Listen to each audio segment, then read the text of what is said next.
News for nation पर आपका स्वागत है और मैं हूं आपके साथ प्रार्थना। जब बिहार विधानसभा चुनाव में जहां एक तरफ तैयारियां चरम पर हैं, तो वहीं दूसरी ओर देखिए लगातार चुनाव प्रचार को लेकर के जो पार्टियां हैं वो अपनी अपनी रणनीति बना रही है। और इसी बीच बात करें तो नेता प्रतिपक्ष तेजस्वी यादव परंपरागत अपनी राघोपुर सीट को लेकर के आज जो नामांकन दाखिल करने के लिए निकल चुके हैं। आपको बता दें कि उनके साथ उनका पूरा परिवार भी मौजूद है। बहन मीसा भारती, माता राबड़ी देवी और इसी के साथ साथ लालू यादव समेत सभी लोग जो है वो रवाना हो चुके हैं नामांकन दाखिल करने के लिए। लेकिन आपको बता दें कि इस नामांकन दाखिल करने के बाद तेजस्वी यादव ने एक बड़ी रणनीति बनाई है। दरअसल बात करें तो जहां एक तरफ 2020 में जिस तरीके का जोश तेजस्वी यादव में देखने को मिला था, वो एक बार फिर से देखने को मिल सकता है। तो चलिए आपको भी बताते हैं कि आखिर तेजस्वी यादव ऐसा क्या करने वाले हैं। दरअसल बात करें तो बिहार विधानसभा चुनाव में आज नेता प्रतिपक्ष तेजस्वी यादव जो है राघोपुर सीट से नामांकन दाखिल करेंगे और इसके लिए वो निकल भी चुके हैं। और देखिए लगातार तीसरी बार वो इस मैदान में उतर रहे हैं।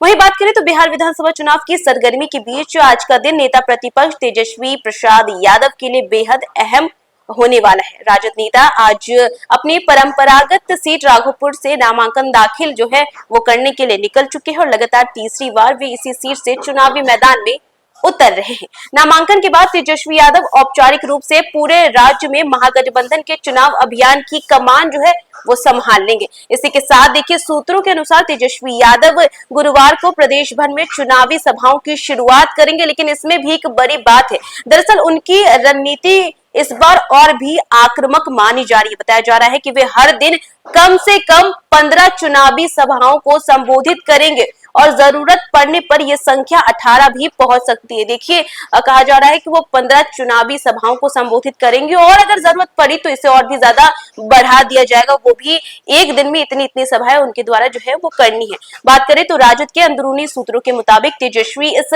चुनाव में महागठबंधन का चेहरा बन चुके हैं। वे न सिर्फ अपनी पार्टी राजद बल्कि कांग्रेस, वाम दलों और वीआईपी जैसे सहयोगी दलों के उम्मीदवारों के लिए भी वोट मांगेंगे। सभी घटक दलों के प्रत्याशी अपने क्षेत्रों में तेजस्वी की रैलियां कराने को लेकर के उत्सुक हैं, क्योंकि उनकी लोकप्रियता गठबंधन के भीतर सबसे अधिक मानी जाती है। वहीं चुनावी कार्यक्रम के अनुसार बिहार में 2 चरणों में मतदान होना है। पहले चरण के लिए प्रचार जो है वो 4 नवंबर तक और दूसरे चरण के लिए 9 नवंबर तक चलेंगे प्रचार। ऐसे में माना जा रहा है कि तेजस्वी अपने व्यस्त कार्यक्रम में राज्य के लगभग सभी विधानसभा क्षेत्रों का दौरा कर सकते हैं। और देखिए बात करें तो इससे पहले भी तेजस्वी यादव जो है उनकी यात्रा के क्रम में 2 बार उन्होंने यात्रा निकाली थी। उसके क्रम में भी वो बिहार के अलग अलग विधानसभा में पहुंचे थे और इसी के साथ देखिए एक बार फिर से वो विधानसभा क्षेत्रों का जो है वो दौरा कर सकते हैं।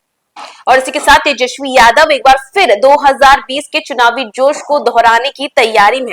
दरअसल उस चुनाव में उन्होंने कुल 263 जनसभाएं की थी, जो कि सभी दलों के नेता के मुकाबले सबसे अधिक थी। और कई मौकों पर उन्होंने दिन में 16 से 18 सभाएं और रात में हेलीकॉप्टर की अनुमति न मिलने पर सड़क मार्ग से ही पटना वो लौटे थे। और वहीं देखिए पार्टी के वरिष्ठ नेताओं का कहना है कि इस बार तेजस्वी अपने चुनावी भाषणों में रोजगार, शिक्षा और किसानों के मुद्दे पर खास जोर देंगे। साथ ही वे बिहार में बदलाव और नौकरी संवाद जैसे अभियानों को फिर से दोहराने की रणनीति पर भी काम कर रहे। बात करें तो राजद कार्यालय से मिली जानकारी के अनुसार तेजस्वी के प्रचार कार्यक्रमों में वीआईपी सुप्रीमो मुकेश सहनी भी कई स्थानों पर साथ नजर आएंगे।